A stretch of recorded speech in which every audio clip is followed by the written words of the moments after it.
Belakangan ini sosok Muhammad Fardana, anggota TNI disebut-sebut bakal jadi calon suami Ayu Ting Ting tengah menjadi sorotan publik.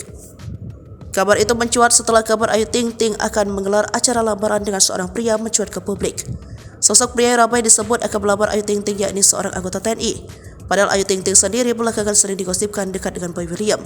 Isunya lamaran tersebut berlangsung pada hari Minggu 4 Februari 2024. Berita ini pun makin heboh usai ibu Ayu Ting Ting Umi Kalsum mengunggah foto bersama sang suami.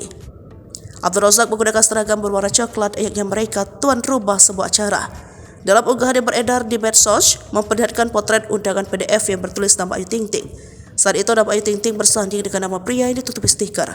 Undangan atas nama Ayu Ting Ting tersebut sontak membuat banyak pihak menduga bahwa janda dengan satu anak itu melaksanakan acara lamaran dengan pria yang disebut seorang letkol. Bahkan, kabar tersebut diyakini oleh netizen lantaran potret kedua orang tua Ayu Ting Ting, Abdul Razak dan Umi Kalsum saat menggunakan seragam acara pernikahan. Terkuak sosok TNI yang diisukan melamar Ayu Ting Ting. Abdi negara tersebut diduga bernama Lettu Infanteri Muhammad Fardana berpangkat letkol.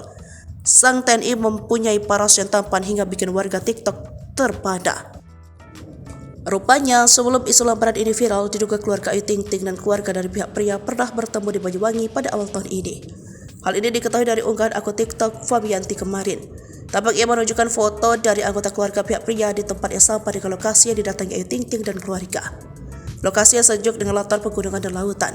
19 Januari mereka ada di Banyuwangi, terang dalam caption. Memang Ayu Ting Ting dan keluarga pernah liburan ke Banyuwangi belum lama ini. Anehnya acara liburan di sana tidak dipublikasikan seperti biasa. Ayu Ting Ting dan keluarga tidak begitu banyak membagikan aktivitas mereka saat itu. Sontak saja unggahan tersebut menuai beragam komentar dari para warganet.